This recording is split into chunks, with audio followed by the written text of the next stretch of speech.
Okay, part 7. This should end up finishing this volume. Epilogue. Done at last. After the conclusion of the Archduke Conference, Hildebrand sat down to have dinner with his mother, Magdalena. He was too young to participate in the dedication ritual, so he wanted to know how it had gone. He had considered asking his retainers to take part and then questioning them instead, but his guards were unable to leave their charge unattended. It had also been necessary for them to stay and assist with guarding the sovereignty while so many were absent for the ceremony. "How was it, Mother?" the prince eagerly asked. "Did you see any pillars of light?" Instead of merely watching the ritual as a member of the royal family, Magdalena had participated as a sovereign noble. Hildebrand could not wait to hear about her experience. The ceremonies that Rosamund performed as the High Bishop were always so dramatically unique. Magdalena cut into the herb-wrapped bird on her plate, popped a morsel in her mouth, then scanned the room. The prince's excitement must have rubbed off on his attendant and guard knights, as they were also listening with great interest. "No, I did not even glimpse the red pillar that the other royals said occurred during the winter." "Oh, is that so?" Hildebrand replied, crestfallen. He had assumed the strange occurrences were a given when Rosamund performed the ceremony. Lady Rosamund speculated that using one of the temple's divine instruments rather than her own staff might have been the reason, or the fact that we were performing a winter ceremony in the spring. "Were you disappointed, Mother? I know how much you wanted to see it." Magdalena had not been able to participate in the previous dedication ritual since she had needed to stay at the palace to complete administrative work. She had heard about it from the royals, who did attend, though, and their descriptions had made her declare that she would one day see it for herself. That said, Magdalena continued, her red eyes narrowing into a mischievous smile. "One of the chalices did glow the same divine red, and we witnessed the same wonderful, fantastical sight as the light shimmered up into the sky." "I knew it! Something did happen!" Hildebrand exclaimed, in high spirits once again. "Please tell me more, Mother."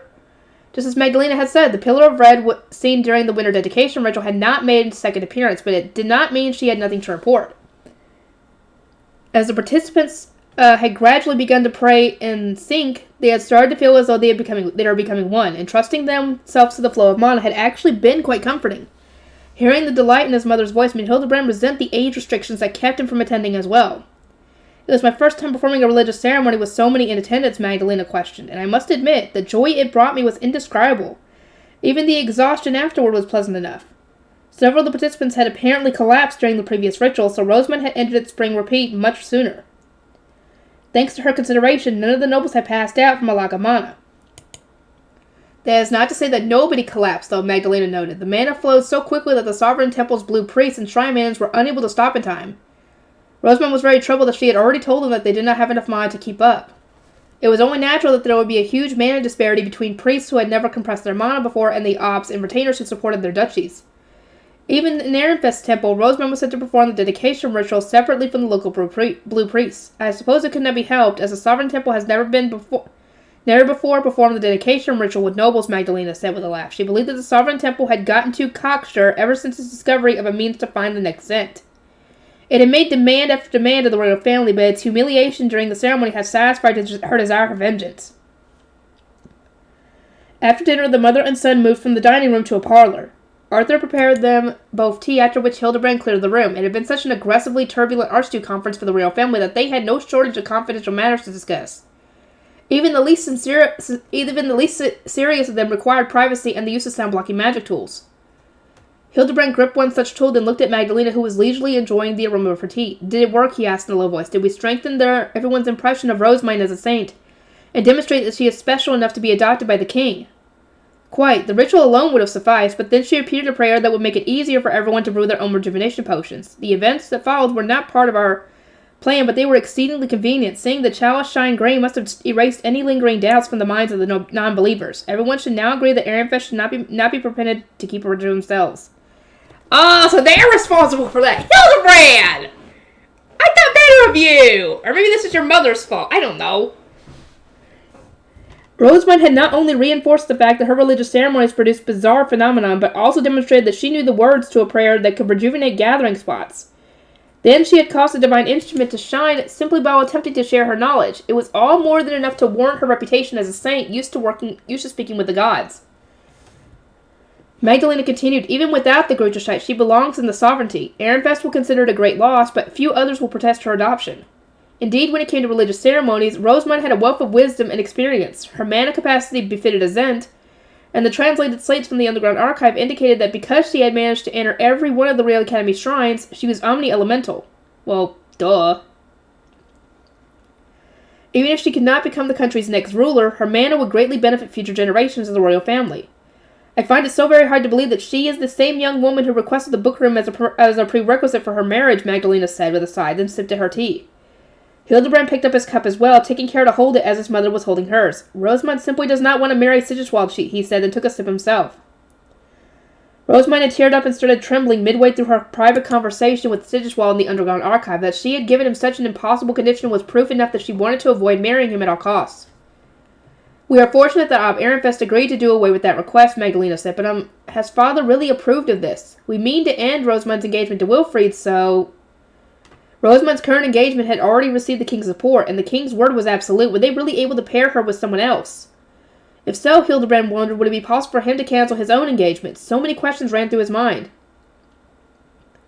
Magdalena set down her cup and gave a light shrug. He did not object, so this new arrangement is the most peaceful way to resolve our problems. Lord Wilfrid might have been able to join Lady Rosamund in the sovereignty as her prince consort were Ehrenfest more powerful, but with Ob Ehrenfest was clear that the role would prove too much for his son. I expect that with his duchy's low population, he wished not to lose any more talented nobles. Yeah, that's probably why.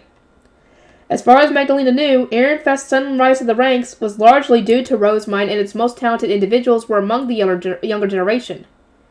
She went on Ob Ehrenfest displayed a willingness to swallow the demands put to him as one would expect of a lesser duchy, but one of the young scholars with him objected, introduced his own terms, and displayed an intention to negotiate.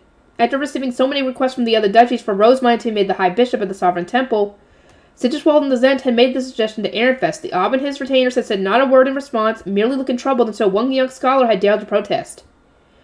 That is out of the question, he had said with a calm and dazzling smile. The first Zent was a High Bishop, and for some time so were those who followed.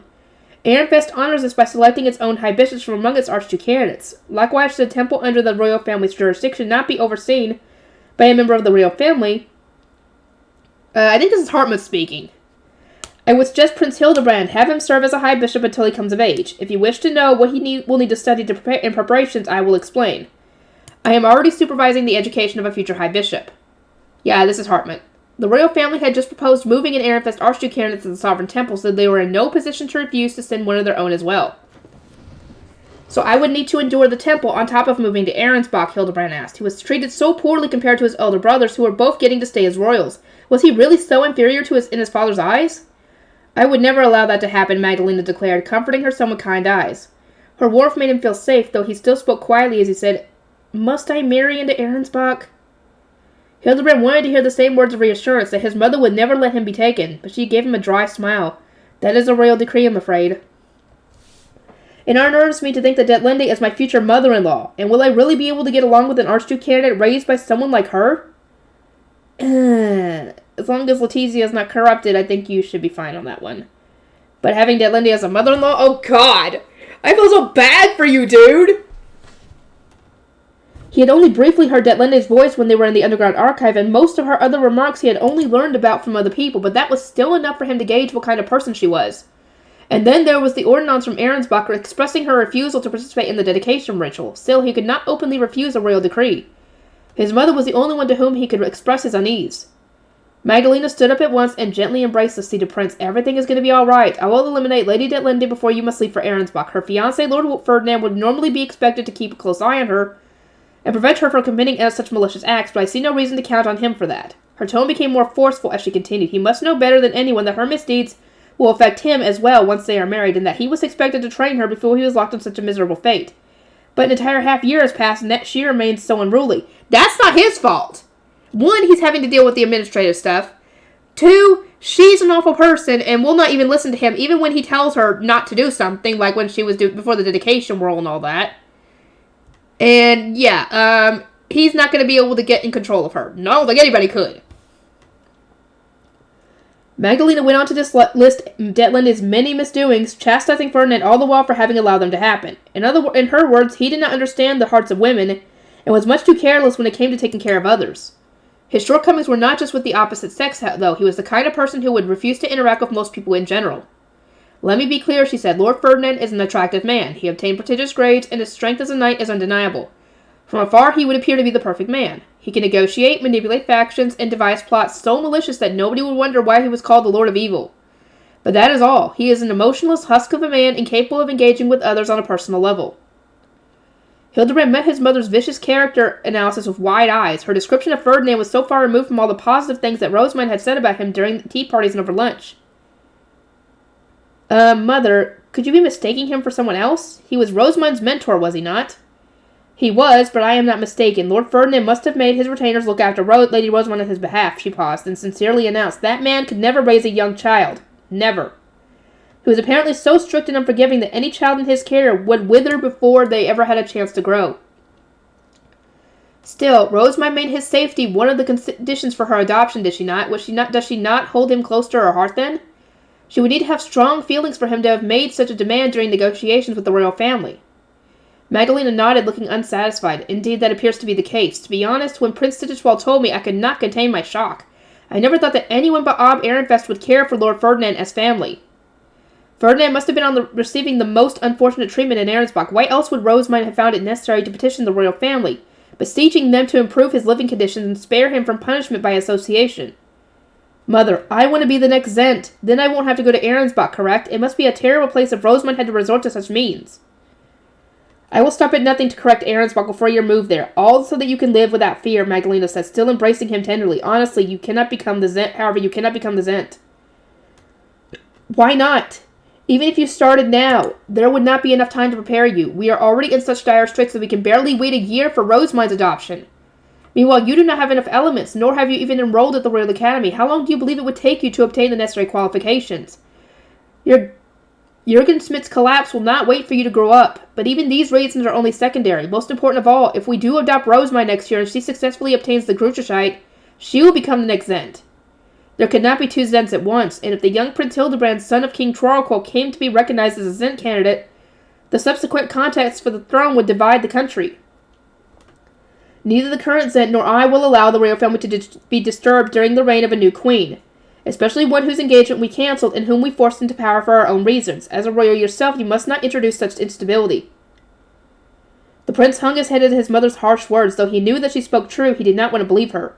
Mother, Rosamund is sickly. She couldn't endure the harsh duties of a Zent. She needs someone to support her. I just want to help. Hildebrand already knew from seeing his father's exhaustion that the obligations of the throne would prove too much for Rosamund. A girl who was sickly enough to collapse at tea parties could never be expected to rule. Just as the law required archduchesses to take husbands from among the country's archducal families for support, he believed that a queen would need to marry someone qualified to be a Zent. You are right to be concerned, Hildebrand, but Prince Stitchwell is best suited to support her, as both a fiancé and a husband. It is not your place to intervene. I am sure that Stitchwell made Rosamund hate him, Hildebrand grumbled. His lips pursed in dissatisfaction. I would show her so much more kindness.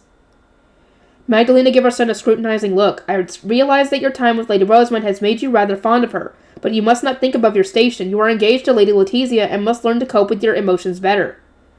No matter the extent of the prince's displeasure, royal decrees were set in stone. The only person who could overturn his and Rosamund's engagements was the Zent. By becoming the Zent, Hildebrand thought, I could save Rosamund from being forced into marriages she doesn't want, and from having to take the throne. I also would need to move to Arensbach. The prince wriggled out of his mother's embrace. If this really is so urgent, then shouldn't the entire royal family be working toward it? We were able to gather mana during the recent dedication ritual, but our duties do not end there. Even now we are unlikely to have enough leeway for all of us to devote ourselves. Even if we did, you will not obtain your staff until your third year at the Royal Academy. My third year? There has been a change in the Royal Academy's curriculum. You will only be able to obtain the staff you will need to enter the shrine after Lady Rosamund has already come of age. But that means I will never make it in time. Why is Father not even giving me a chance? You kind of don't really have a choice. The country's kind of in a dire state right now.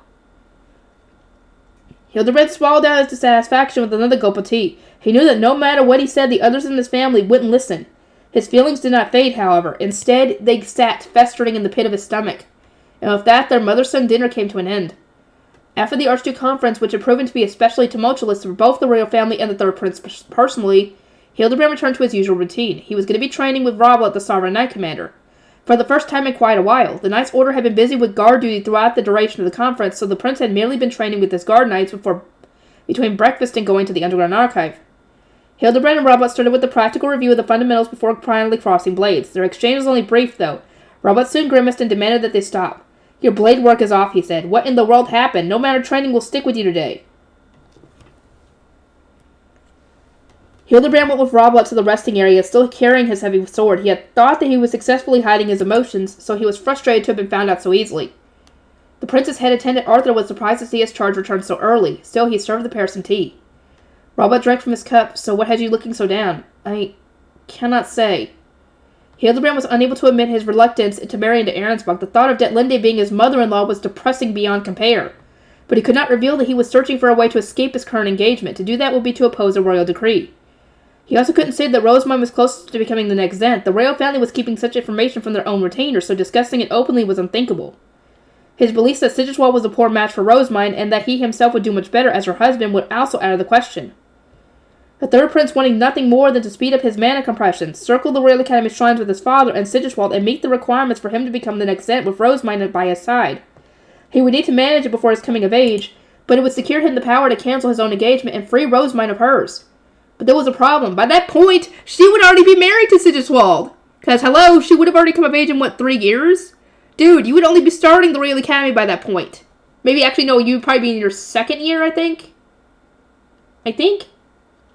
First, 2nd year, somewhere around there. But there was a problem. Because of the recent change in the Royal Academy's curriculum, he would now obtain his staff in his 3rd year rather than his 1st, by which point Rosamund would already be of age, and trying to become the Zent would be pointless.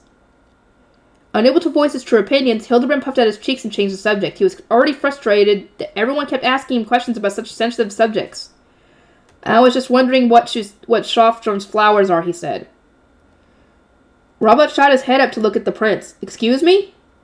He seemed unable to keep up with the sudden turn in their conversation, and seeing the shock on his face made Hildebrand smile. Hortensia asked Detlinde about them at the Royal Academy in the library's archive. Do you like them, Robert? It seems they can only be found in Arensbach. What are they like?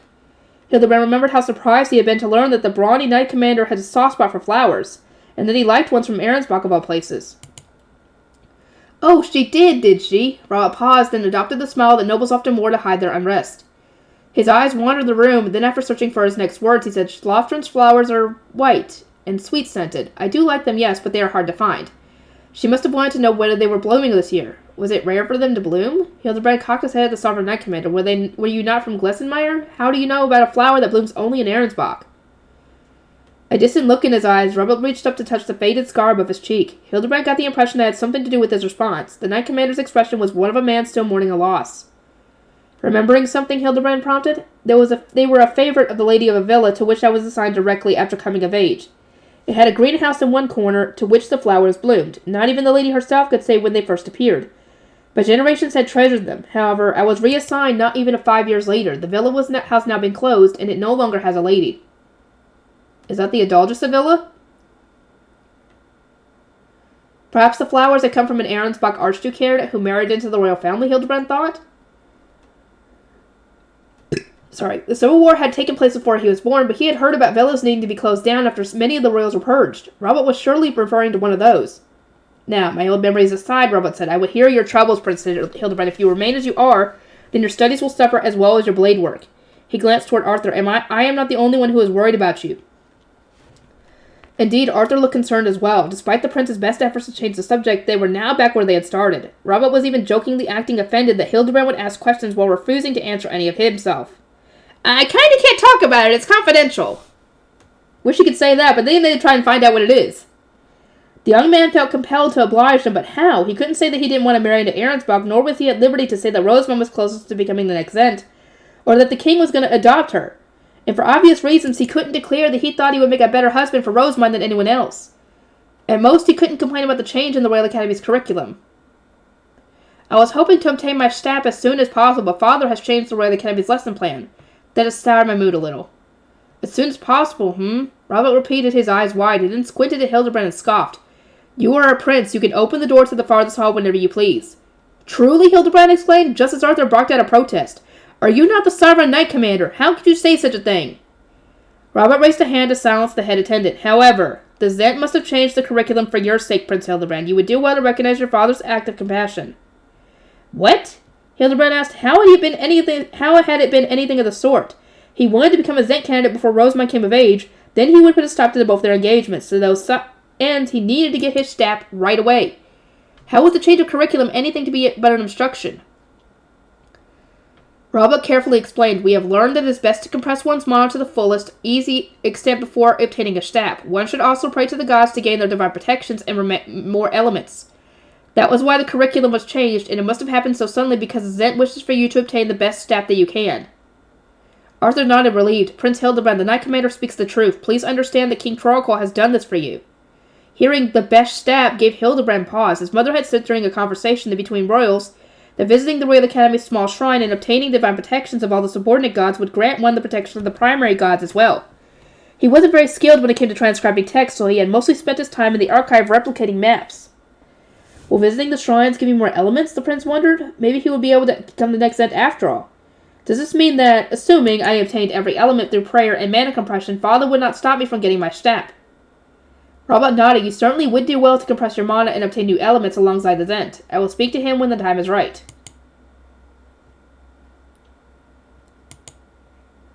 Hildebrand grinned from ear to ear. He knew from his long-term relationship with Robert that the Knight Commander was being sincere.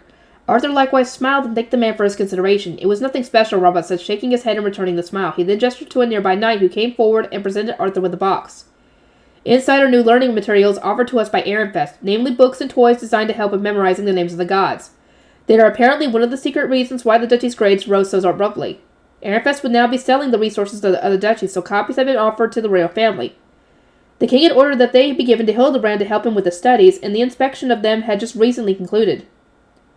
"Lady Magdalena said that we should wait until you enter the Royal Academy before giving them to you," Arthur explained, "but there is no harm in getting a head start with one's studies. Use these materials well. Knowing the names of the gods is essential for the prayers you will need." Arthur then handed the prince an Ehrenfest book. Hildebrand was used to them by now. He thumbed through it and saw the most splendid illustrations alongside easy-to-understand explanations. Perhaps these resources will help him get closer to Rosemine? "I'm going to learn the names of the gods, pray to them, obtain new elements, and ask Father for my staff." Hildebrand was glad at least he had a path to follow. After wandering aimlessly through the darkness, someone had given him a light. Robert grinned and rose to his feet, sword in hand. "Now, Prince Hildebrand, let us resume our training and see if your blade is as straight as your gaze." "Right." After returning the book to Arthur, Hildebrand took up his own sword and chased after the Knight Commander. An unwanted marriage. Let's see who this is. Adolphe? It happened at the end of winter, a few days after the Royal Academy's graduation ceremony. I was still in complete disbelief when my retainer came to fetch me from the Drawanko dormitory. Oh, is this when she got informed about when she was going to marry Prince Sigiswald? I guess. "Lady Adolphine, Lord Ortwin is requesting a discussion. The Archducal couple will also be present. After attending the Interduchy tournament and the subsequent graduation ceremony No, this is actually after that. Okay. Never mind. As Prince Sigiswald's fiancé, I wanted to know more about the magic circle that had momentarily appeared during Lady Detlinde's dedication whirl, as well as the reason why the Sovereign Temple's High Bishop was proclaiming her to be a Zent candidate. There were two obvious sources for the information I sought, the royal family and the Sovereign Temple, but there was Ehrenfest as well. Lady Eglantine had apparently summoned Lady Rosemine when gathering her own intelligence. The matter was sensitive enough that the royal family had decided not to keep me informed, and that was how I expected things to stay. That was why I had asked Lord Ortwin to contact Ehrenfest on the off chance that he might make a discovery of some kind. He actually learned something from Lord Wolfrid, I asked, stunned. It was late enough that the graduation ceremony had concluded and everyone was preparing to return to their home duchies. I had not thought that Ehrenfest would respond to my brother's investigation, let alone that they would tell us anything. Had it been another duchy inviting someone from Drawanko, we would have refused without fail. It seemed that Ortwin had established a much closer bond with Ehrenfest than I realized. I shall head to the meeting room at once, I said. If the Sovereign High Bishop was correct, and Lady Detlinde went on to become the next Zent, oh God. Then the current royal family would inevitably be eliminated. That in turn would violate the terms of the engagement contract between the king and Drawanko, rendering it null and void. My wish might be granted after all. I spent years working tirelessly to become the next Drawanko, only for the Zent to swoop in and crush my dreams. After the Civil War, he had sought to strengthen his support base through a marriage with the Greater Duchy Drawanko, so I was now having to marry one of the princes instead. How many times have I wished I were not born the daughter of a first wife? The Archduke had decided that the engagement would benefit Drawanko, and it was my duty as a member of the Archducal family to obey. Everything was already set in stone, even if one of my suitors had wanted Lady Eglantine's hand in marriage purely so that he could obtain the throne, and the other thought nothing of me at all. To be frank, I loathed my engagement so terribly that I would do anything to escape it, even support Lady Detlinde of all people becoming the next Zent. Ortwin, what did Ehrenfest say? I asked upon my arrival in the meeting room. My younger brother was already seated with our parents. Sister, if you would, he replied, then held out a sound blocker. I accepted the magic tool and squeezed it. This was a discussion that could change the very course of my life. Hopeful, I gazed straight into Ortwin's light brown eyes. Wolfrey was sworn to silence as expected, he said. He did not provide any details, but it would seem that simply causing that magic circle to appear does not make Lady Detlendi the next Zent. It will not affect your marriage to the prince. I see, Father said. Well done, Ortwin. My parents were both relieved, but I was immensely disappointed. That I had dared to hope in the first place made the pain all the greater. How unfortunate, I muttered. If she had taken the throne, it would have been the perfect opportunity to nullify my engagement. Adolphine, are you still going on about that? Your engagement has already been formally arranged. Oh my, were you not the one who described it as a contract between Trawanko and the Zent? It seems only natural that someone else taking the throne should require us to rework or even cancel it. Mine was the perfect political marriage. Trawanko would support the next Zent, who would be more accommodating to our duchy in return. But if something happened to stop Prince Siggiswald from taking the throne, then our union would serve no purpose at all. Our priority would instead be to forge a relationship with a new ruler. You are marrying a royal prince and the heir apparent. What more could you ask for, my father said. I cannot even begin to fathom the reason of your displeasure. Then let me be clear. I am marrying Prince Siggiswald, a man whose spoiled upbringing has made him repulsively arrogant, and who looks down on others without even realizing it. Worse still, nobody can even mention these glaring faults to him. His standing makes it too much of a risk. Sister! Adolphine, I merely told the truth, but Ortwin was thunderstruck. Father was speechless, and Mother was furrowing her brow. My treatment as his fiancé has been far from ideal, I said. I doubt that will change when I become his wife. Do you really expect me to squeal with joy simply because I am marrying a prince? Just how witless do you think I am? From the bottom of my heart, I would welcome anyone to take my place. Yeah, now I see why someone has called him Sigiscum. I get it now. The guy is a brat. A spoiled, entitled brat. For as long as Lady Eglinton had yet to choose a partner, my now husband-to-be had completely ignored me, despite my being a candidate for the engagement. That had scarcely changed even now that I was formally his fiancé. Prince Siggiswald did only the bare minimum expected of him. I would have received much better treatment engaged to an archduke candidate from another duchy. Fear not, though, I continued. I understand my position and do not intend to flee from this engagement. My feelings about the matter have no relevance, as you know all too well. So I will carry out my duties as an archducal family member. If the terms of our contract were violated, I would do my utmost to have it nullified. But as it stands, I am beaten down once again. At that note, I stood up and briskly left the meeting room. I knew that I had disrespected the royal family, but I was in no mood to hear anyone's complaints about it. Winter had passed and spring was soon to follow. There was but a few more days before the Archduke conference, so I was moving the last of my belongings to Prince Siggiswald's villa and managing the preparations of the room I would move into after our wedding. Seeing my new home slowly come together filled me with neither giddiness nor anticipation for my future. Your disinterest is clearly showing clearly on your face, Lady Adolphine. You must be mistaken, or Oderkunst. For security reasons, only a limited number of people can enter this villa, and only for a limited amount of time. I will not be able to rely on Trawanko personnel after my wedding, and there's not much time before the Starbind ceremony. I am simply worried about whether everything will go as planned.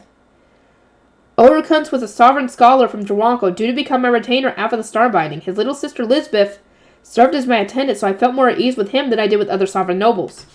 I have heard no shortage of complaints from Lisbeth, but if you insist, Oderkunst replied, teasingly raising an eyebrow at me. I would need to scold the girl for leaking sensitive information, but it was heartening to know that at least one of my sovereign retainers knew how I truly felt. More importantly, I said, what business do you have here? I was told that I would not be introduced to my sovereign retainers until after the ceremony. You are not serving me yet, are you? Is it okay for you to be in my room like this? I am but a messenger, he replied. Prince Siggiswald wishes to see you. He said that I was fine choice for the task and signed to become your retainer in some few days. The fact that Oderkunst and my other future retainers were going to enter my service after the Starbind ceremony meant that they were having to get ready to move their living quarters on top of their usual preparations for the Archduke Conference. They had no free time to speak of, and it would normally be unthinkable to treat those who had not yet been formally assigned to me as though they were already my retainers. It repulses me that Prince Siggiswald assumes he is busier than anyone else, and that he would casually make demands of someone who has not yet begun to serve me. I wonder what news could inspire him to summon his busy bride-to-be so soon before our Starbinding, I mused aloud. I can only hope he has wonderful news. Perhaps that the ceremony is being cancelled or at the very least delayed? Lady Adolphine, Lisbeth cried, her lips pursed. I sighed and waved away her protest. Everyone here is from Trawanko. Allow me this brief opportunity to vent before the wedding. After selecting several of my already busy retainers to accompany me, I went to answer the first prince's summons. This little inconvenience would only delay our work. It was just like him not to give any advance notice or show us even the slightest concern. Whatever shall I do if this is about something trifling? Punch the wall when you get back? I'd do that. I pondered that question as I went to the parlor where Prince Digistwald awaited me, my fear was soon put to rest. His dark green eyes softened into a smile as he delivered some news of critical importance. Nahalech has given birth, and we do not want my mana to change while the baby is so young. Thus, our intimacy must be delayed for some time. It was unbelievable. I was at a complete loss for words. The shock was so great that my mind went blank. What in the world does the prince think he's saying? There was nothing strange about Lady Nahalaj giving birth before our wedding. It also made perfect sense that the news was being kept private, as children were generally not made public until after they were baptized. She had displayed none of the telltale signs of pregnancy during the graduation ceremony, from which I could infer that at least a season had passed since she gave birth. The prince had not said exactly how long our intimacy would need to be postponed, but he surely intended to wait until his mana no longer influenced the child. It still made no sense, though. One would not normally impregnate another wife so soon after becoming engaged to another, and a man who did not want his fiancée to influence his mana would delay the entire marriage. After all, it would make no sense to perform the starbind ceremony. Was that what he meant to say? That our wedding is being delayed, not just our intimacy? Yes, that must be it. A prince would never do something so incomprehensible. My apologies, I said. You meant to say that our wedding is going to be delayed, but I misunderstood you. Fear not. Jawanko shan't utter a word in complaint. This new development will require us to significantly change our plans, so it was unfortunate that we had not been informed of it after Lady Nahalach's pregnancy was confirmed. Had we been told sooner, I would have done everything in my power to accommodate the delay. I must inform my father of this urgent news, I said. But you are mistaken, Adolphine. You would do well to pay closer attention when others are speaking to you. We are not delaying our starbind ceremony, only the beginning of our life together. To think I went out of my way to let him pass this off as a misunderstanding. Must I truly marry this man? I have to agree with you. Poor girl. Normally you would think that marrying a prince would be great. But no, this guy is a jerk. Anastasius is a jerk, but at least he's nice somewhat. This guy doesn't even care. Had this foolishness come from my little brother Ortwin, rather than the first prince and future Zent, I would not have hesitated to give him a thorough tongue-lashing. The entire situation was insulting and absurd, but I still managed to stave off a frown and adopt a polite smile. Pray tell, I said, why would you not abide by tradition and postpone our starbind ceremony? It is outrageous that he would order me to become his wife when he has no intention of treating me like one. There had better be a truly compelling reason for this madness. I was already being shown only the bare minimum of courtesy, but now my husband-to-be was saying that he would not treat me as a wife, even after our starbind ceremony. How could anyone belittle me so viciously? Even now, Prince Digistwald was oblivious to my anger and humiliation. He looked at me as though I was a naive child and gave a troubled smile. I suppose you do not know, Adolphine, but ever since the Civil War, the royal family has been suffering from a mana shortage. We need as many royals as we can get. How does that explain your decision to cast aside noble traditions and marry me by force? You understand that taking a new wife while one's mana cannot be changed is anything but proper, do you not? It had concerned me so deeply that I was having to endure this farce in the first place. The prince looked even more troubled, as though he had not expected my response. Of course I understand. I am humbly asking you to assist us nonetheless. I sincerely doubt that your request has been anything but humble. It is clear as day that Prince Digistwald expected me to obey his every command, and that he never considered anyone else's feelings, desires, or objections. He exuded arrogance, born from a privileged upbringing, and would go out of it the rest of his life without even realizing it. Yeah, I think that he deserved that rudeness from Rosemine. Definitely. If your circumstances really are so dire that our marriage cannot be delayed a year, then show me some reasoning, I demanded. The mana shortage had apparently been an issue since the Civil War, but Ladies Nahalech and Egotine had since joined the royal family. Even if one of them was now tending to her newborn, they must have had more leeway than before. Yeah, with Egotine, hello! Digistwald made no effort to disguise his sorrow. They are dire indeed. An ancient magic tool we had decided not to supply until we had more mana to spare has collapsed. It collapsed, I repeated. Never before have I heard about a magic tool collapsing simply because it was emptied and not supplied with mana. It must have been close to a foundational. A shiver ran down my spine. A magic tool that had been guarded by the royal family and stored in the royal palace since ancient times had to have been a crucial pillar of support for the country. Indeed, the prince said, we must now investigate every magic tool we stop supplying and refill any on the verge of collapse. That is why we require as many royals as we can secure, and the hole left by Nahalech must be filled. In other words, now that his wife is unable to carry out her duties as a royal, he wants me to pick up her slack. My heart iced over. Even in the context of a political marriage, there were more delicate ways to phrase the situation. Who would agree to an already insulting engagement after being told that they were needed as little more than a mana slave? Furthermore, Prince Digistwald continued, Rosemine is going to bless our starbind ceremony as High Bishop. We have cooperated with Ehrenfest and the Sovereign Temple to make this happen. We cannot afford to postpone it. Lady Rosemine, serving as the High Bishop? This is news to me. Changing the active High Bishop was a very big deal. Why had your uncle not been informed? I asked what had inspired the switch, to which prompted the prince to give a breezy response. Do you recall the blessing that rained down upon Eglantine and Anastasis during their graduation? We have since learned that it came from Rosemine.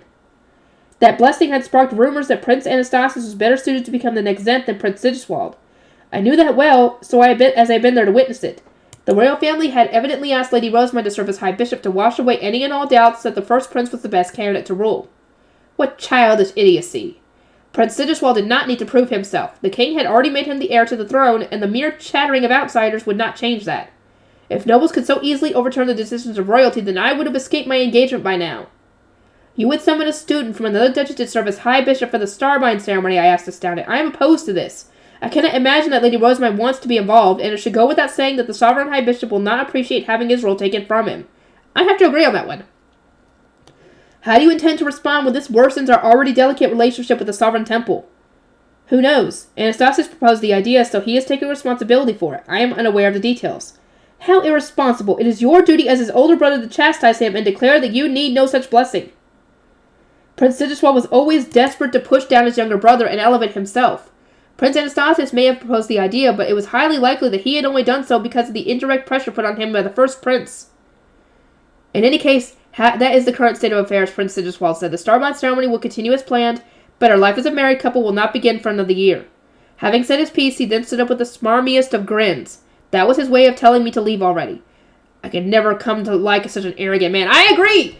Poor girl! I feel so bad for her. She doesn't need to be married to someone like that. He needs to get a swift kick in the head. He needs to get knocked down to peg a few. That's what he needs to do. I feel so bad for Adolphine. At first I thought, oh great, she's getting married to a prince. That's great. But no, this guy has the furthest idea of a dreamy prince. In fact, he's a scummy prince. Now I see why they call him Sigiswald. Poor girl. Someone smack him, please.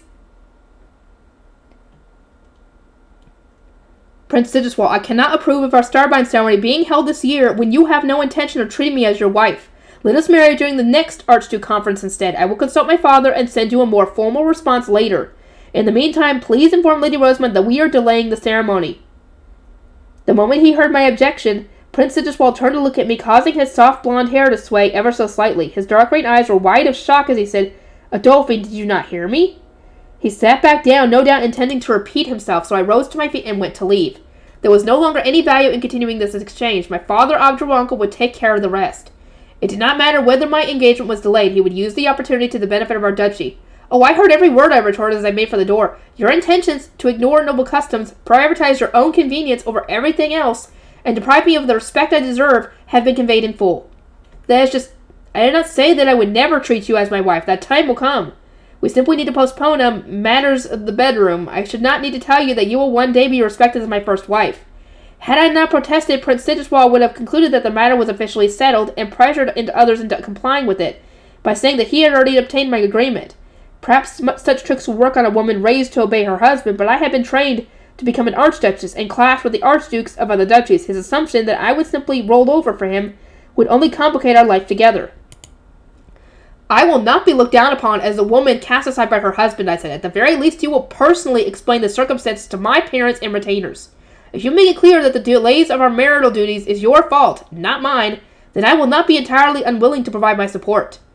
Prince Sigiswald was staring at me wide-eyed, unable to form his next words. Ha, you got told! You got told, dude! By your future wife, I might add! Booyah! Adolphine, you go! I might have been too intense, considering that he was so used to everyone obeying him. My entire life was on the line. I would not bend. How you set the stage is what matters most, as they say. So came the day of my Starbind ceremony. Father had grimaced when Prince Sigiswald explained the situation to him, displeased with the break from tradition, but he had determined it best to respect the royal family's circumstances despite the extremely offensive nature of their request. As I understood it, he had squeezed more than enough out of the first prince as compensation for the inconvenience. I wonder what they got out of him. I expected nothing less from my father. He is as reliable as ever. Nice! Like I said, Adolphine, you're awesome. Incidentally, he had also said that he now understands why I could never love Prince Sigiswald.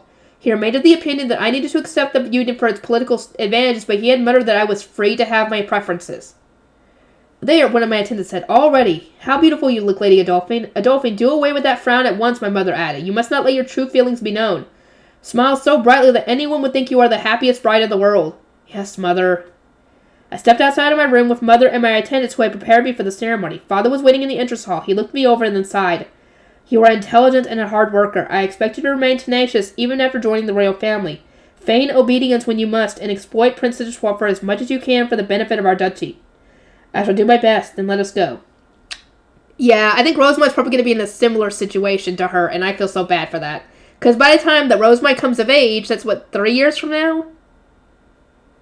Adolphine would have already consummated the marriage, and she more than likely would be pregnant at the very earliest, not long after that.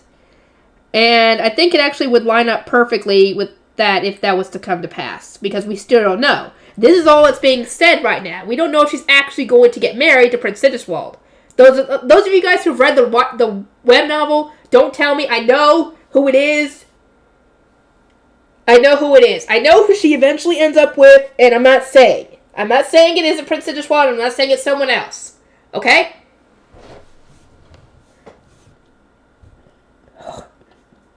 Our nobles showered me with congratulations and words of encouragement as we left the Drwonko dormitory. Father escorted me to the royal family's waiting room while our retainers surrounded us. One of them was carrying an empty wooden box. Wonder what the empty wooden box is. "Prince Sigiswald, we have arrived," I announced. He and his retainers were present, but the other members of the royal family were nowhere to be seen. They were likely either waiting elsewhere or already heading to the auditorium. "First, the exchange of capes," the French prince replied. My attendant undid my brooch, removed my Drwonko cape, and put both into the wooden box. I would no longer be able to enter our dormitory freely. Oh, that's what the box is for. Okay. Next, one of the prince's attendants approached me with another box, from which a separate cape was taken. This one was black on both sides, identifying the wearer as royalty. Sovereign nobles not of the royal family wore capes that were only black on the outside. The inside would display the color of their home duchy. Okay. My attendant draped the garment around my shoulders, then fastened it with a brooch. The emerald green I was so used to was replaced with the same inky black as the royal cape. The sorrow of parting with Drwonko and the anxieties of entering a hopeless marriage seized my heart, but I swallowed them down and put on the elegant smile of a greater duchy archduke candidate, proud to be engaged to a member of the royal family. Now then, let us head to the auditorium. Actually, what am I saying? When Detlinde was talking about becoming the next Zen, she was talking about taking a prince as her husband. Take Sigiswald! Take him! Yoko deserve each other! Jesus! Yeah, they deserve each other. They're freaking narcissists, both of them. Or at least Detlinde is. I don't know about Sigiswald. Let me know what you guys think. What's your opinion on this guy? Now then, let us head to the auditorium. Father took a step back, then knelt before me. Part of me wanted to ask him, "What are you doing?" But then I realized, now that I was wearing my black cape, I was formally the first wife of the future king. It was only natural that an Ob would show such reverence, but the sight of my own father kneeling to me was thoroughly discomforting. "Lady Adolphine, I pray for your happiness," he said. "That gladdens me, Ob Drwonko. You can't even call him father anymore. That sucks." After saying my farewells to Father and many of my retainers, I participated in the Starbind ceremony and received a blessing from Lady Rosemary. The blessing was fantastical, like nothing I had ever seen before, and it made me feel optimistic, even that I resolved to support Jürgen Schmidt as Prince Sigiswald's first wife and a member of the royal family. As for putting that resolve into practice, however, yeah, it's another story entirely. The start of the Archduke Conference had seen me thrust into an extraordinarily awkward position. Despite my marriage, I was unable to socialize as a royal, for I had not attended any of the royal family's preparatory meetings, nor was I allowed to participate in Drwonko meetings either, or anymore. Under normal circumstances, I would use this time to rest and recuperate as my body became accustomed to the intimacy inherent to marriage. But because these activities were being delayed, no such break was necessary for me. I had simply been told not to leave the villa and was placed under watch. So essentially you're under house arrest. "They certainly are desperate to maintain appearances," I said. "And who can blame them? Appearances are important to nobles and royals alike," Elizabeth replied while cleaning up after breakfast. "How will you be spending today? You are a newlywed after all. Perhaps you could do some embroidery for your husband?" "I should consider such marital duties when I am actually being treated as his wife. He married me for my mana, so perhaps I should make him some rejuvenation potions or something of a like. It seems hard to brew them now, or best to brew them now while I still have enough leeway." So I summoned my new scholar, Oderkunst, and informed him of my intentions. That is not very wifely at all, he said in response. Ah, how alike siblings tend to be. Oderkunst exchanged a glance with Lisbeth, who was standing behind me, and raised an eyebrow. Their exasperated looks forced me to propose a compromise. Very well, then. I shall brew not just rejuvenation potions, but also charms for my husband. I assume that is wifely enough for you. It is my understanding that the royals are allowed to repeat the ritual for obtaining divine protections, meaning that there is much to be gained from praying as often as possible. Charms engraved with the sigils of the gods should be of some use, no? An excellent idea. Having obtained their approval, I changed into my brewing attire and moved to the villa brewing room. My scholars brought the relevant materials and recipes. I do not recognize this recipe from the Royal Academy's curriculum, Oderkunst said. This potion primarily replenishes one's mana, I explained. Back when Lady Rosemine performed the dedication ritual at the Royal Academy, I was permitted to join as a royal fiancé. The rejuvenation potion I received then was truly wonderful. I have been working to recreate it ever since, and I believe that I am rather close. May I take a closer look? Unless you intend to keep it private, that is. Some recipes were unleashed upon the world, while others were kept secret. I intended to keep this one between myself and my retainers, much like Lady Rosemine was doing with hers. You will need to keep it to yourself, I said, but I plan to have you all use this recipe anyway. May we work together to improve it even further. I showed Oderkunst and my other scholars the recipe, then how to prepare the ingredients and wash the tools. Lady Adolphine, are you going to do your own brewing? Exclaimed the scholars of the other duchies, but those from Drawanko answered swiftly on my behalf. But of course, Drawanko is known for its research there. It's not at all unusual for Archducal family members to brew. Lady Adolphine conducts her own research. We scholars are here to prepare the rejuvenation potions she consumes on a daily basis and other such details. It is essential that we understand her findings on top of the ingredients and recipes she uses. The exchange reminded me of the Archducal families of other duchies seldom brewed. I see. It certainly is true that experienced retainers from one's own duchy are important in the sovereignty, if not for the sage advice of my retainers, learned in the ways of both Drawanko and the sovereignty. It would have taken ages for the two groups to come to understand one another. This is going to be your first time making this particular potion, so I shall provide a demonstration, I said. Henceforth, I will expect all rejuvenation potions to be made according to this recipe. Incidentally, her demonstrating means she will permit no mistakes. Oderkunst, I am not my father. Such strictness does not suit me. I will permit 3 mistakes before I lose patience. At once the scholars all got serious. They intently observed my hands and the recipe while I worked. Then, after I was done, one of them tested the potion I had produced. My mana is recovering at such a tremendous speed, Scholar said, head cocked. What about this recipe dissatisfies you, Lady Adolphine? It cannot yet compete with the potions that Lady Rosemine distributed. You may be impressed, but her recovery speed was far superior. I wonder what ingredients she used. Oderkunst looked contemplative for a moment. Although any improvements would obviously be welcome, the speed of the rejuvenation is not particularly important. One could drink a potion before bed and then wake up fully replenished, so these would suffice on a day-to-day basis. It seemed to me that he was trying to say, please give it no more thought. That certainly is true, I replied with a nod. Everyone, continue brewing until you have the recipe memorized. I will make charms to gift to Prince Sigiswald. Oderkunst, do provide your assistance. After giving instructions to my scholars, I started working on the charms. I gave Oderkunst a sound blocker, then started drawing magic circles while keeping half an eye on the others. I am told the royal family is experiencing a severe mana crisis, I said. Why would you resist further improvements to the potions? The faster your mana replenishes, the harder they will work you. You are better off using standard rejuvenation potions and securing some time to rest. With our marital duties on hold, all that Prince Sigiswald expected me to do was offer my mana to the royal family and perform the administrative task that had once been entrusted to Lady Nahalach. Oderkunst was clearly worried about me, and I concluded that it would be best to heed his warning. Things are worse than I ever imagined, I muttered. I will improve the rejuvenation potion in secret. Putting that aside, Oderkunst, what news do you have of the Archduke Conference? None at all. As your retainers, we are confined to the citadel with you. Something must be occurring outside that they truly do not want you to know about. Indeed, someone has blocked my every attempt to contact Father and the others. I did not expect to be put under lock and key like this. I sighed, then resumed my work on the magic circle. Still, why was I not born as Ortwin? Would you care to elaborate? Oderkunst asked, cocking an eyebrow while he placed some wind-rich materials before me. He had deduced that I would need them after looking at my circle. Had I ended up in the same grade as Lady Rosemine, I expect that my student days would have been eventful and deeply entertaining.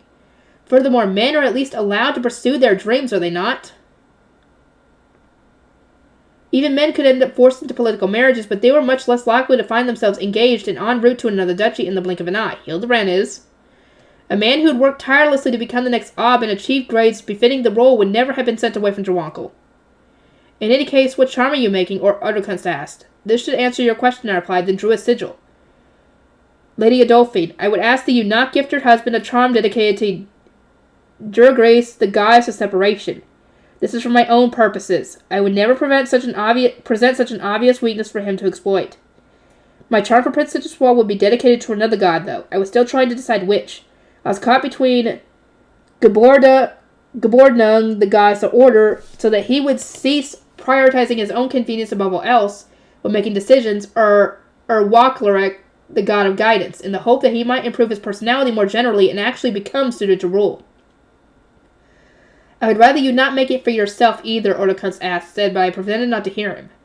I remained in isolation for the remainder of the Archduke conference. Only on the final day was I allowed to leave the villa, and only to give my farewells and observe the dedication ritual that was apparently being held. I asked why the ritual was happening to begin with, but the other members of the royal family had merely smiled and said that they would explain later. I was made to participate, and once again I was entirely unprepared. I spent the last few moments of the conference aghast, unable to believe the rumors that were flying about. Never in my life had I thought it would be so difficult to smile and pretend that I wasn't completely oblivious. Prince Sigiswald, I demand answers, I said. My scholars were just as shocked and already scrambling to collect as much intelligence as they could. I, however, would go straight to the source. Perfect timing. I was just about to tell you the decisions we made. I was taken to a separate room and arrived to find that the prince's second wife, Lady Nahalaj, was there already. She wore a bubbly smile, but I simply could not get along with her. The way we lived, our perspective on things, and the goals we worked toward were wholly incompatible. The king will adopt Rosamund so that she can obtain the Grudership for us, Prince Sigiswald informed me. I shall take her as my third wife once she comes of age. What nonsense is he saying this time? My apologies, but could you elaborate? How did that come to pass? While you were leisurely resting in my villa, the Archduke conference became quite frantic. It was almost comical to hear such words from someone who had stationed guards around the villa to keep me from leaving. Rather than being made to rest, I would have liked to be included in this ridiculous plan. Instead, I was only finding out about it after the fact. I simply do not have the resources and people I need. I am at an overwhelming disadvantage here. Prince Sigiswald, allow me to confirm something.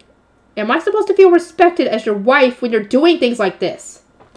Also, I think that if she was actually to be married to Prince Sigiswald, I think that Rosamund and Adolphine would get along really well, considering that they're both not happy in this. Oh, but I thought it obvious that as the future present, I must involve myself with anyone who can obtain the Grudership. My kingship is the foundation of our contract with Jawankel, you know. But of course, if you, my first wife, were to secure it for me instead, that would definitely be ideal. In other words, don't complain unless you can get me the Grudership. Do you not realize that as Jürgen Smith's next ruler, you should acquire it yourself and through your own power? Lady Rosamund obtaining the Grudership, the literal mark of the sovereign, would make her the next Zent, not Prince Sigiswald. Was he not ashamed by the mere thought of taking her as his third wife to become king? In any case, he said, this matter has been settled. Nothing matters more than making Prince Sigiswald the next Zent, Lady Nahalaj added, still wearing the same spirited smile. I will do everything I can to help. One could guess that she cared only about preserving her current lifestyle. I assumed that Lady Rosamund and Ob Ehrenfest agreed then, I asked. They had various conditions, but we managed to come to an amicable agreement. The experience taught me that Anastasius was entirely correct. Rosamund's upbringing in the temple of a lesser duchy has made her almost impossible to converse with. Trying to deal with her was exhausting. She has no common sense whatsoever. She must have more than you, and she must be easier to communicate with. Thank you! Adolphine is awesome! Praise be to the freaking gods! Thank the Lord! Oy! Prince Sigiswald shook his head and shrugged, seeking some agreement, but his words irritated me so much that I responded only with a cold glare. It must have been very unpleasant dealing with such a strange child, Lady Nahalech said, coming to the prince's aid. I could venture that his experience had nothing compared to what Lady Rosamund had been through, having to stomach the royal family's attempts to bully her into submission. We must spend the next year preparing to welcome her as the king's adopted daughter, Prince Sigiswald explained. I would appreciate your assistance, Adolphine, but perhaps you could find it too difficult. It was only recently that you became a royal yourself. Just how scant is your common sense? The problem is not how demanding the task might be, but the fact that you were attempting to unload it onto me in the first place. How do you not realize this? Someone needs to smack him. Rosamund, get that Harrison from your villa, or from your, the estate, and smack him a couple times. Please, he needs some common sense knocked into him. Please. Or rather, go to his father. Tell King Trollclaw how Prince Sigiswald is acting. Tell him that he's not acting like a ruler. He's acting like a brat. Thank Thank you. I was struck with the urge to confront the first prince's tutor over his evident failure to do his job, but I quickly suppressed it. You are not adopting Lady Rosamine. The Zent is. Preparing her for her entrance to the royal family should thereby fall to his first wife. If you are not marrying her right away, would it not give the wrong impression for Hugh to welcome her? Yes, she is going to join the royal family as the king's adopted daughter, but we must have the public believe that we are welcoming her as my third wife. Anastasis is much closer to Rosamine than I, and we do not want the country's nobles to assume that he will marry her when she comes of age. In other words, he did not want Prince Anastasis to take her from him as he had taken Lady Eglantine. He was no doubt acting on a stronger impulse to keep the one who would obtain the Gruchite within his sphere of power. It would seem this arrangement for Lady Rosamine to marry Prince Sigiswald is still no more than a verbal agreement. Had it been the Zent's will, then Prince Sigiswald would not have needed to consider his brother as an enemy. My heart went out to Lady Rosamine. Like me, she was at the whim of the first prince's arrogance. Yep. Oh! I could not help feeling there was an unspoken companionship between us. If she does end up joining the royal family, perhaps we could do research together. That could maybe, she'd probably enjoy that. Someone to talk to that would understand her pain. That raised my spirits a little bit. So at the very least, I could ensure that Lady Rosamine lived in relative comfort until she came of age, and was forced to move into Prince Sigiswald's villa. And you could also be her friend. I mean, hello. You guys could support each other. You're the first wife. She could support you as the third wife, you know. Hello? I do not mind providing my assistance, I said, but as an adopted daughter, will she not receive her own villa? I wonder, which one will she be given? The ones in the sovereignty are all in use, are they not? We plan to give her a villa on the Royal Academy's grounds. Rabba has just been given the key so he can investigate it. In the process, the building will be furnished, cleaned, and the like. It should not take as long to prepare as a normal villa would. Plus, there is its proximity to the library that Lady Rosamine is so fond of. Does the Royal Academy's library not close after the Archduke Conference? Do they intend to keep it open year-round for her sake? In any case, Prince Sigiswald seemed fairly invested in Lady Rosamine now that he believed she could obtain the Gruchite. Compared to her treatment to mine made me want to sigh, but once again I repressed my dissatisfaction. The prince continued, I expect the next year to be quite taxing, but Rosamine's adoption should ease the burden on all of us. At the very least, she will make for an excellent source of mana. Yep. She's being used as a battery. He was so consistently self-centered that my head started to ache. I clenched my newly made charm without a moment's hesitation, began to pour my mana into it. O do grace the goddess of separation, I beseech you, bring down your divine instruments and sever the foul ties that bind me so. Yeah, get yourself out of there. Ooh, the whole Slofstrom's flowers thing. I want to know what this is. Because we've heard it several times. Hortensia sent it to Detlinde. Hildebrand asked Robert what it meant, and he didn't get an answer. Well, Solange, I am done for today. Let us meet tomorrow as the goddess of light rises. Take care, Hortensia, as the goddess of light rises. After exchanging farewells with Solange, I started toward the central building. Now that the students have returned to their duchies, I would commute between my home and the Royal Academy instead of using the library dormitory. My current duties included organizing the closed-stack archive and repairing damaged books, tasks we did not have time for during the academic year. There was no shortage of work to be done either. Schwartz and Weiss had been inactive for so long that many sections of the library were now neglected. There were also plans for the royal family and members of the library committee to start going through the documents in the underground archive during the Archduke Conference, so we would need to prepare for that as well. So this is before the Archduke Conference, okay. I had only volunteered for this librarian job at the request of my husband, but now I valued and took pride in my work. I have returned, I announced to my head attendant, as I always did upon returning home, but it was Lord Robla who came to greet me. I could not remember the last time he had welcomed me home, if ever. As a sovereign knight commander, he was at work more often than not. Oh my, Lord Robla, is everything okay?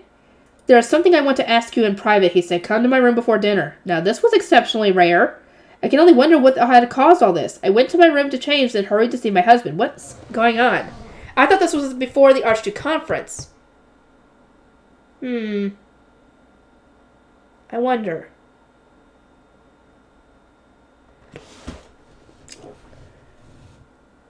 Attendants, clear the room, he said. Hortensia, hold this. I swallowed. We were at home, so his decision to clear the room of attendants and use sound-blocking magic tools indicated grave circumstances. Something quite severe must have happened. An ancient magic tool in the palace, one we stopped supplying after the Civil War, since it appeared not to be in use, has completely dissolved. A magic tool dissolved simply because it ran out of mana? That is... If one stopped supplying a magic tool meant to illuminate a room, the light would simply turn off. I had never heard of a magic tool dissolving from neglect. I wonder what it was. Magic tools formed purely of magic, such as foundations and those meant to protect buildings, apparently do break down upon running out of mana. My husband explained. Oh, how terrible, I cried. Do you mean to say that a building collapsed as well? Indeed, a small tower that was being used for storage dissolved into white sand. It threw the palace into a frenzy. The scholars are checking all the remaining buildings to ensure that none of them meet the same fate. When the royal family is supplying any dangerous-seeming foundation they come across of mana. Lord Robert spoke so flatly that one might assume there was no frenzy at all, but one of the palace's towers crumbling was an enormously significant event. He continued, the king has declared that the magic tools in the Royal Academy's library must be checked as well. Now that we know its archive contains valuable documents, we cannot afford to let it collapse. Could you complete these checks before the Archduke Conference? Stay in the library dormitory if you must. The royal family will supply any tools that need mana during the conference.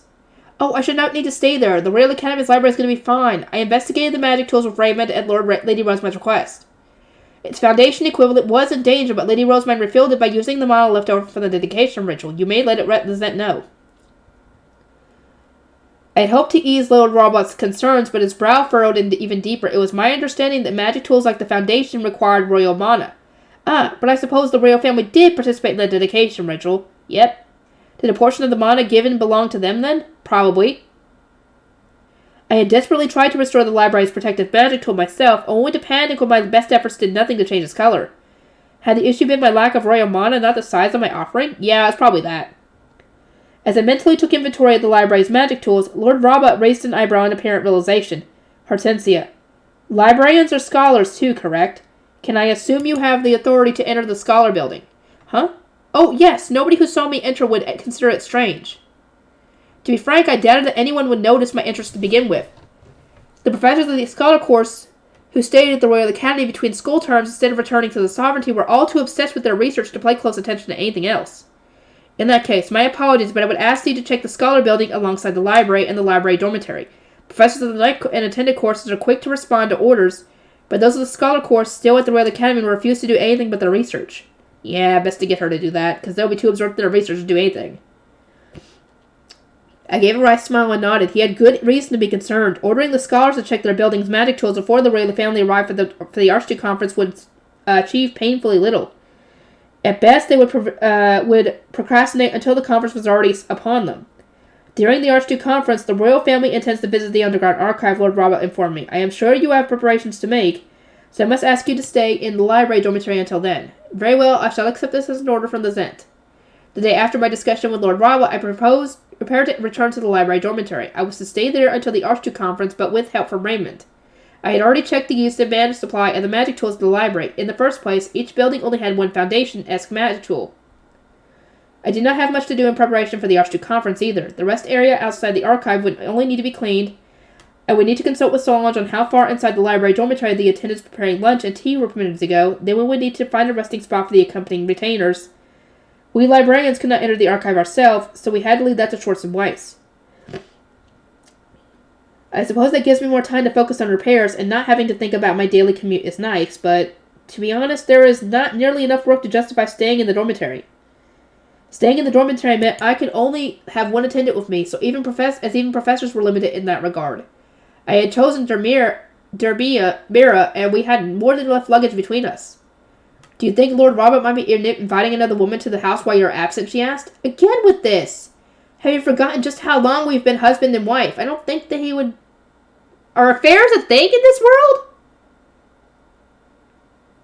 Let me know. I'd love to know that. That's a little bit of a juicy detail right there. Are there affairs in this world? Dermira had served me since before I married Lord Robert. We were the same age and close friends. Her most unusual trait was her long-standing disdain for my husband and his attendant. No matter how many years passed, her bizarre frustration remained.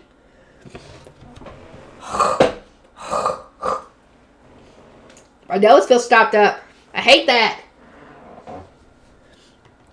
Immediately after my wedding to Lord Robert, his head attendant had approached me and said in no uncertain terms, "You would do well to know that my lord already has someone he cannot forget." His words had come as no surprise to me, and they had meant just as little. I was not seeking love to begin with. Demira, on the other hand, was still angry about it. What a thing to say to a bride visiting her new home for the first time. She seemed no less furious than when she had witnessed it. When it comes time for me to ascend the towering stairway, I will raise a complaint with the gods. I'd love to see that little complaint right there. And I am sure they will find your vindictiveness just as troubling as I do. We teleported to the Royal Academy via a magic circle in the Royal Palace, then started walking from the central building to the library dormitory. Along the way, we happened upon knights of the Sovereign Order. At their head was Loyalitat, the vice commander. Oh my, Lord Loyalitat. Lady Hortensia, it's been too long. I heard you were assigned to the Royal Academy's library, but what brings you here with luggage and an attendant? By royal decree, I will be staying in the library dormitory until the Archduke Conference. I am to investigate some magic tools. He nodded, having immediately understood me. The commander did return home for that purpose, now that you mention it. We are quite busy ourselves on top of all the incidents we have to deal with these days. We no longer have you to assist the commander with his paperwork. He shrugged and nodded and added he always put it off whenever he can. A smile crept onto my lips. I wish you all the best of luck, I said. I had married Lord Rabba after losing both my lord and my life as a retainer. By then I was too old to bear children, leaving me with little else to do but assist my husband with his paperwork and start brewing rejuvenation potions and magic tools. And what brings you here, I asked. It is rare to see you all at the Royal Academy. We are revising our security in the run-up to the Archduke Conference. There is less to do compared to last year, where we had to keep our sights on O'Workstock's dormitory on top of everything else, but as you may know, Lady Rosemary is to perform this year's Starbind ceremony as the High Bishop. We will need to review our plans with that in mind, and work out the details with the Sovereign Temple. The Sovereign High Bishop was furious about the situation, especially because the Sovereign High Priest was looking to permanently replace him with a mana-rich Archduke candidate for the sake of reviving the old ceremonies. The Sovereign Temple had thus divided into two factions, those who supported the High Bishop, who refused to let the nobles steal away the last few duties they had, and those who supported the High Priest, who was determined to exploit the nobility for the sake of reviving the old rituals and restoring the temple to its former glory. Lady Rosemary is coming to the Archduke Conference to serve as High Bishop, I repeated. Oh my, this is news to me. I had known that she was coming to transcribe and translate documents in the Underground Archive, but this was my first time hearing about her plans to perform the Starbind ceremony. At the royal family's request, I am told, they wish for Prince Digitwald to receive a true blessing during his starbinding, since he is to become the next king. Accommodating this sudden turn of events has been no easy feat. Hold on, one of the knights interjected. I thought Lady Rosemary demanded to serve as High Bishop so that she could show the Sovereign Temple what real blessings were like. What? Who told you that? Another knight barked. Her only requests were for the royal family to obtain the Sovereign Temple's agreement and increase security for the event. It was the least they could do after all. Yeah, this one's right on this one. Yeah, I don't know who got that from. Do you not think it presumptuous that she make demands of the royal family? Come on, it's obvious that Lady Rosemine's arrival will cause a stir of some kind. Anyone in her position will make the same requests. I stared at the quarreling knights for a moment, then said, it would appear that even the Sovereign Knights Order is experiencing a communication failure. You share neither knowledge nor opinions. Those of the Knights Order were always given the same consolated intelligence so that they could obey the Zed's will without hesitation. Public discourse meant nothing to them. They were only concerned with the opinions of the throne. The Knights Order is in partial disarray at the moment, Lord Loyalitat said. I explained I was not privy to the details, but it had reached my ear that a few Sovereign Knights had gone rogue during the winter. It has become increasingly common for even the commander to act alone. I would assume it's the result of confidential orders from the Zent. He wanted to perform the preliminary investigation of that villa on his own, and only a few of us were informed about his plan to return home to communicate the Zent's will to you. My, I understand the need to keep intelligence confidential, but how can you knights relax when your commander is acting in such a manner? It seemed that mutual distrust was running rampant throughout the Sovereign Knights Order.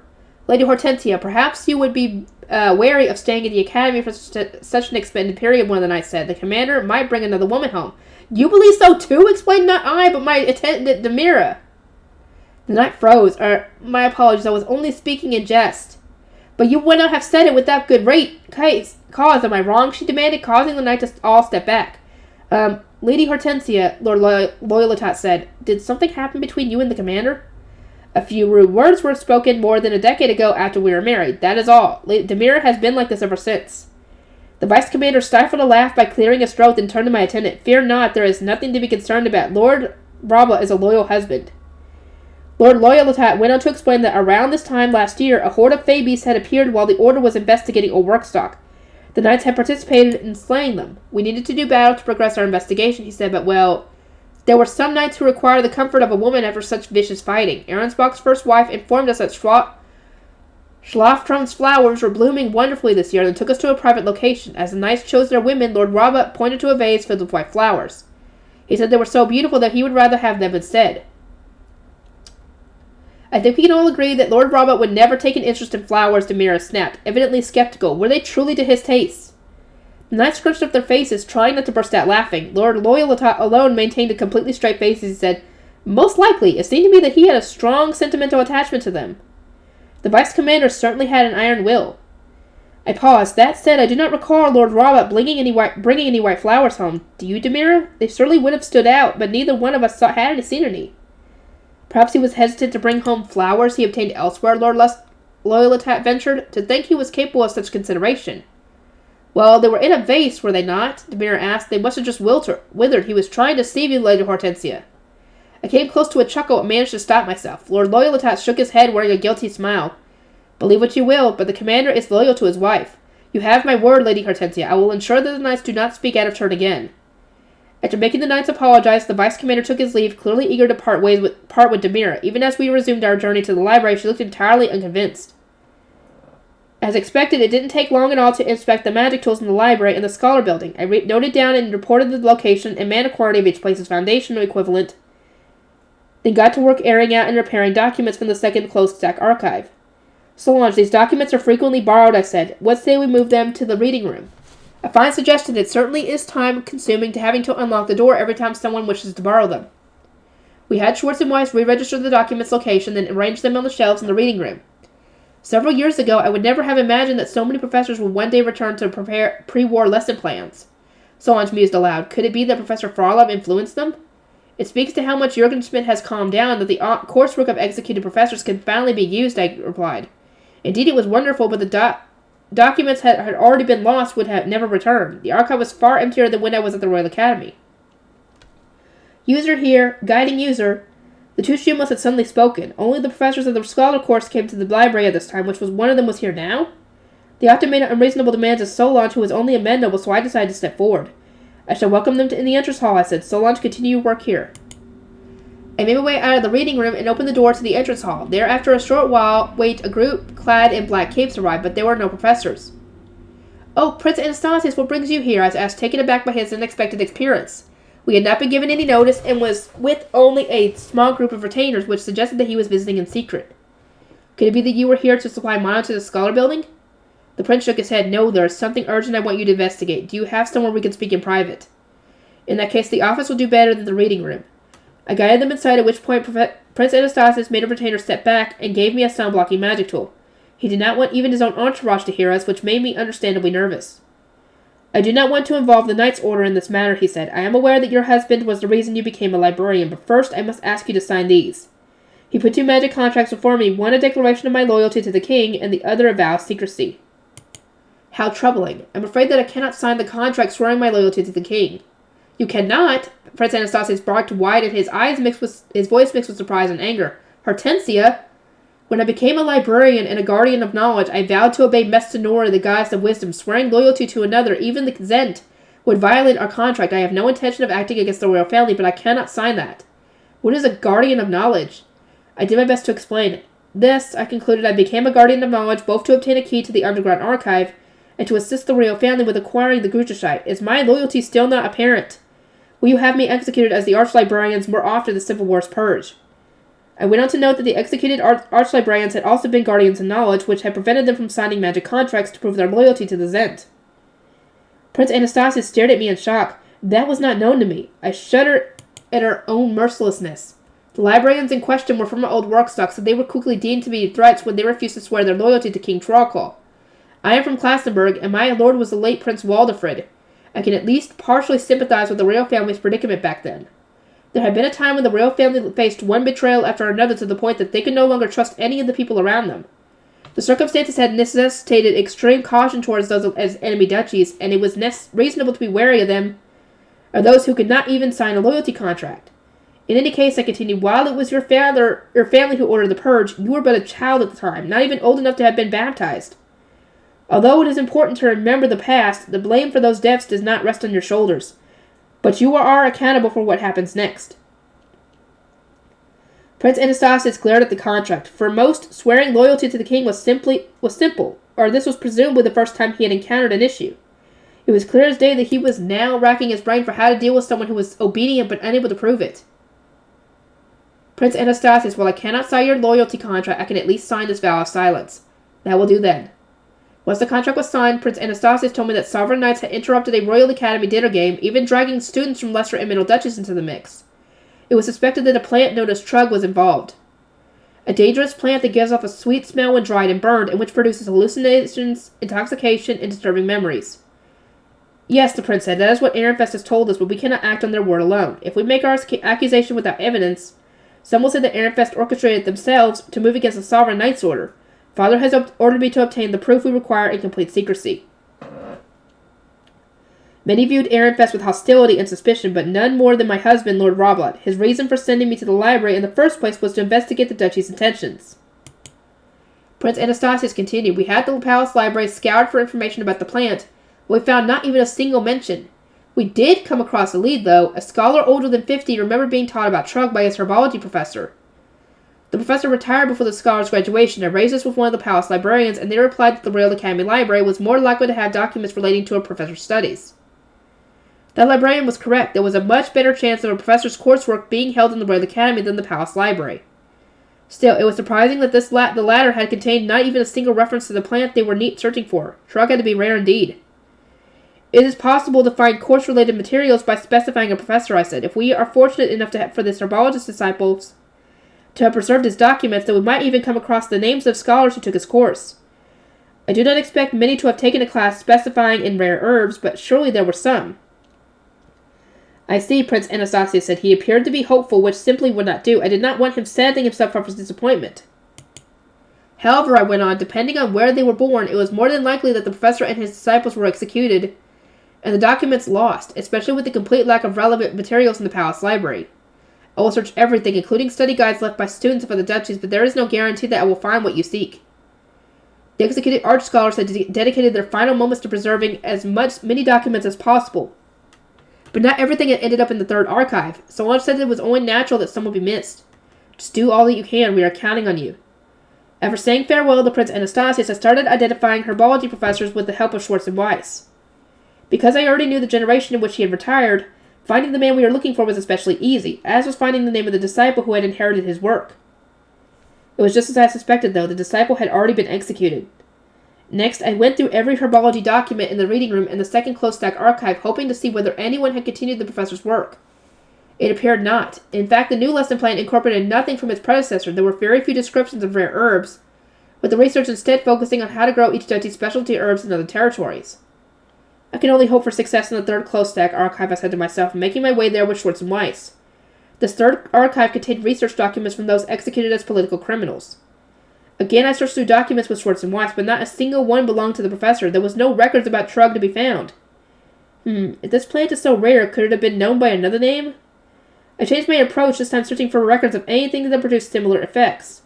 Hortensia, here, Weiss said, holding out his document, specifically a diary from 200 years ago. It described a drug that seemed to trick the right boxes most commonly used on women of a particular position. One of the ingredients was listed was Schlaftrum's flowers, and that was it. Schlaftrum's flower. Is that still what they call it in Ahrensbach? Holy shit! Those flowers that Robla got! That was trug! Oh no. Oh no. Is Robla the one responsible? Oh no. Please don't tell me it's true. Why would you do this? I don't get it. He's supposed to be loyal to the Zent. Or someone knew what they were and took them from him.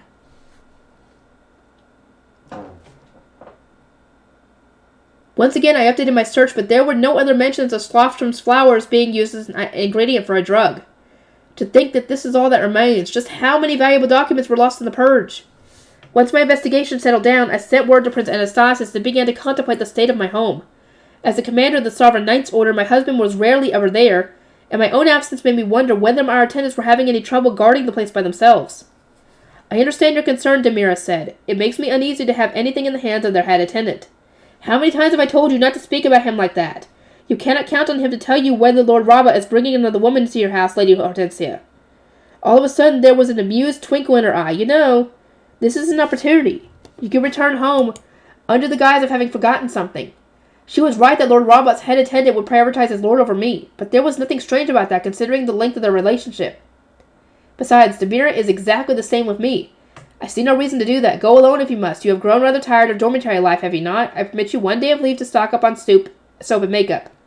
After sending Demira home on business, I would spend the day she was absent working in the library's reading room. Welcome back, Demira, I said upon her return. Was there another woman in my home, by chance? Not a woman, no, the sovereign high priest. What? She had arrived to find my husband in some manner of negotiation, wherein the high sovereign high priest had apparently said, if you can promise me Ehrenfest's flower in return, then... I was only close when I poured them tea, so I don't know what the negotiation was about, Demira informed me, but your husband was wearing a fake noble smile. Even though he never usually smiles at all, it made me believe that he was forming some kind of evil scheme. He looked like a villain, not a knight commander. I understood how she felt, perhaps due to the scar of his cheek. Lord Robert's face turned into something fiendish whenever he smiled. For him to have gone to such lengths, it must have something to do with work, I said. Lord Loyalitet said just the other day that the Order had been engaged in more frequent negotiation with the Sovereign Temple as a result of the Starbind ceremony. That's true, but such business was always carried out by a group of knights. I thought it strange that Lord Robert was acting alone. Tell the Anastasis about this! Something is up!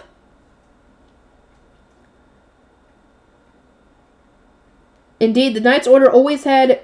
I thought it strange that Lord Robert was acting alone. Indeed, the Sovereign Knights Order always had several people take part in its negotiations and investigations. This helped to prevent any subterfuge or personal feelings that might get in the way. I found it hard to believe that my husband would violate that rule. Perhaps they were absent from the table during the briefest moment you were there? I suggested. The number of cups suggested otherwise, and the head attendant mentioned no other guests. Isn't this suspicious? You might think so, but why would he be speaking to the Sovereign High Priest if not for work? The royal family's relationship with the Sovereign Temple had been strained ever since the Civil War, and my husband, as a servant of the Zent, had never been on good terms with them either. The very idea that he had suddenly befriended and was casually meeting with someone at the temple was laughable. Lord Loyalitet did say that he has been operating on his own more as of late, which must have something to do with his work. At the very least, the exchange I came across did not seem romantic in nature. Oh my, Demira, whatever you're saying! We looked at each other and laughed. In any case, I was relieved to know that everything was okay at home. I don't think so. I think that what he meant by Ehrenfest's flower, he wants Rosemine. That's what he wants. Before the Archduke conference, Prince Anastasius visited the library to ask about the results of my research. He looked especially busy. I was handed his sound blocker as we entered my office, then I took a seat across from him. In conclusion, no records remained of the work done by the professors in question, I said. His disciple was from Workstock. I see, the prince replied, his shoulders slumped. His eyes then wandered to the pile of documents beside me. I could not find any mention of a plant called trug in the Royal Academy's library. However, by investigating records of drugs and ingredients with similar effects, I was able to produce some meaningful results. I picked up one of the documents and turned to a page I had bookmarked. Prince Anastasius, are you familiar with Sloftrum's flowers? No, but I assume the decision to name them after the god of dreams, subordinate to the god of life, is significant in some way. A code, perhaps. Or some kind of euphemism. Quite. This is a record from 200 years ago, when it seemed to be a euphemism for a drug ingredient. The drug was used to select women who served as partners for the royal family and the Obs. I pointed at one line in particular. The author of this diary wished to secure the ingredient, but was unable, for it was grown in a place that was not easily accessible. Prince Anastasius looked it over, then frowned. And you believe this could be referring to trug? I do, but I cannot say for sure. This was the only mention of Schlaftrum's flowers being used as an ingredient for a drug. From there, I started to investigate the term. As generations passed, it went from being the name of an ingredient to a moniker for a certain group of women. There are many more records of this latter usage. I pointed to various examples in another text and read them aloud. During the Archduke conference, Ob Workstock received an invite marked with a white blossom. An invitation from one of Schlaftrum's flowers. How I wished to obtain one myself, and one here. The second prince sought one of Schlaftrum's flowers, but was refused. I continued, as I understand it, some years ago, there existed a facility where women would invite archdukes and members of the royal family to bed with them. These women were known as Schlaftrum's flowers. It's hard to say why they were named after an ingredient for a drug. One theory is that they used the drug themselves, but the truth remains uncertain. The prince grimaced in displeasure. Perhaps the tale was too extreme for him, or he was too virtuous not to automatically disapprove. Prince Anastasius, you might learn more about the drug and its ingredients if you research Sloftrum's flowers in the palace library. Or do you already have an idea? I was Prince Waldefred's scholar for a very long time, but not once did I hear of any such flowers or see a blossom-marked invitation. The records were only 100 years old, but such information had never come up in the royal palace, not even a tale of the past. Neither have I, the prince replied. I would assume they are connected to flower offerings. Could the facility have been in the sovereign temple? The sovereign temple would not have had the authority to serve only obs in the royal family. Even professors of the royal academy can enter as they please. Many things were different generations ago, but any change of that nature would absolutely be mentioned in the sovereign temple's records. Any connection from between Sloftrum's flowers and the temple's flower offerings would not be recorded in the academy's library. Prince Anastasius must have taken the hint because he smiled and said, I will research Sloftrum's flowers in the palace library. Your assistance is appreciated, but as he went to stand, I quickly called out, 1 moment, please. It would seem that the term Sloftrum's flowers now applies to the women given to knights after battle. The prince frowned, clearly skeptical. I have never heard it used like that. Neither the Knights Order nor Klassenberg had ever used the term in that way either. It was new to me as well. I had not either until the other day. I was told that last year, after the Knights Order slew the Fabies that interrupted their investigation into old Workstock, Ahrensbach used the term to describe the women it provided. Ahrensbach, you say? Prince Anastasius cocked an eyebrow. It was so unlike his previous reactions that I could not help but blink at him curiously. Do you know something? No, its mention merely surprised me. What did the knights say? Did they see any rare plants in Ahrensbach, nor notice any sweet-smelling smoke? I was about to say that he could ask them himself when I remembered that he did not want to involve the Knights Order. My apologies, but it came up only briefly during exchange of pleasantries. That was several days ago, and I did not think it particularly important at the time. My memory of the conversation is far from perfect, but I think they said Ahrensbach's first wife had taken the knights somewhere, saying that Sloftrum's flowers were blooming beautifully this year. Lord Rabla had then refused to take part. He had wanted a vase of white flowers instead. My apologies, but could you see whether the term Sloftrum's flower is common in Ahrensbach? Would you have me ask the Duchy's knights? No, nothing so blatant, just, broach the subject casually and see how they react. That was easier said than done. I could engage in pleasantries with fellow professors, sovereign nobles, and for those from my home duchy, but how was I supposed to speak casually with nobles who never visited the library in the first place? I do not expect anyone from Ahrensbach to visit the library during the Archduke conference, I said, expressing my doubts. You want me to be discreet, but it would not be unnatural to ask them to visit or wait for them by the entrance to the meeting rooms. If you would not mind waiting until winter, I would ask the students, but I suspect the children are all too young to be of any use. I shall ensure that Detlinde or someone from her retinue visits the library. Ask them when they arrive. And could you possibly make it so that... He's the one who sent the letter! He's the one who sent that letter! He had to have been! How else could this have happened? Make it so that Rosemont overhears your conversation. That girl manages to pick up on information from the strangest places. I can understand why he wanted to involve Lady Rosemont. Her insights were always so strange, yet intriguingly nuanced. How am I to ask, though? I cannot just mention Sloftrum's flowers out of the blue. To those from Ahrensbach, the term seems to refer to women of a particular role. It was not something to mention lightly. Simply express your displeasure that your husband was introduced to and even took flowers from another woman. That would seem natural enough. Would it? Hortensia, your husband took flowers from another woman. Even now, I imagine you are struggling to maintain your composure. Oh, I see. Were he in my shoes, Prince Anastasius would surely be losing his mind right now. How cute! I haven't heard rumors about the prince's intense love for Lady Eglantine, but this is my first time actually witnessing it. It was so innocent and youthful in a way that warmed my heart. Perhaps I could mimic you and pretend to be envious, I said. Embarrassingly enough, I did not actually mind in the least. In fact, I was pleased that he received some flowers to his liking. Why do Klassenberg women always react like that? Some jealousy is important for a couple. Your husband received white flowers from another woman and gazed upon them sentimentally. It is clear that... Thus began a passionate lecture from the love-struck prince. Oh, God. I cleared my throat, interrupting Lady Detlinde's high-pitched cackling. Lady Detlinde, if you would allow me to ask a question. Then, in a voice as clear enough for Lady Rosemont to hear me, are Sloftrum's flowers blossoming ever so as beautifully as ever this year? Sloftrum's flowers? Oh, are you not familiar with them? They can only be obtained in Ahrensbach, and my husband is rather fond of them. Do ask Lady Georgine about them when you next get the chance. Lady Detlinde had not the only blank face. Even her older male guard knights were nonplussed. They were looks not of outrage that I would mention such a topic to a young woman, but of mild confusion, as though they had no idea what I was referring to. It was strange. Is the term used only for those close to Lady Georgine, the first wife of Arensbach? Immediately after my investigation, there was an incident in the underground archive. Then, during the Archduke Conference proper, a string of unexpected developments shook Jugendsmith to its very core. Suffice to state, I did not have a chance to report my modest findings to Prince Anastasius before the conference's conclusion. I imagine he will summon me again once things calm down. Feeling more at ease, I cleaned the library with Solange, focusing in particular on the rest area by the underground archive, which had been especially busy, and the waiting room where the retainers unable to enter the archive had stayed. I also organized the office, tidied my room in the library dormitory, and supplied Schwartz and Weiss with mana. The entire process took several days. It was not long before my time in the library dormitory came to an end. I returned home with Demir, and immediately upon my arrival, Lord Robert summoned me to his room. Hortensia, who told you about Schlaftrum's flowers? Oh dear. Oh, come on, really? It had to end there? Really? Whatever.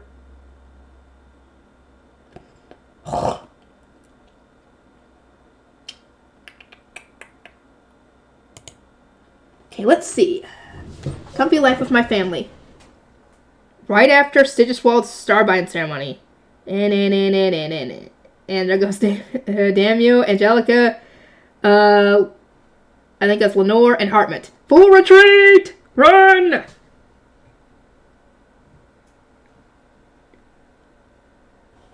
Ground cream potato foil croquette. Serve with creamy mushroom sauce. Ground cream croquette? Another difficult name. Oh, Rosemine stock is rising fast. The most critical issue, and yes it does. But does that include Roblet? It is said that all nobles are beautiful. Let's ask his wife.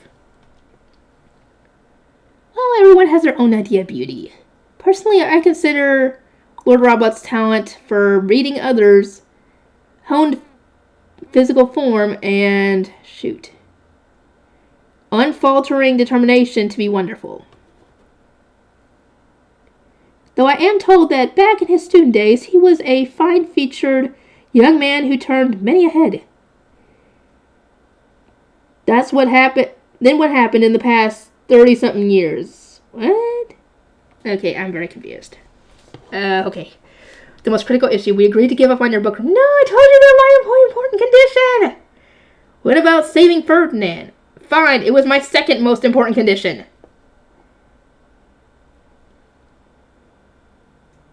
Not having a book room means I will struggle to remain emotionally stable. Do you not realize that?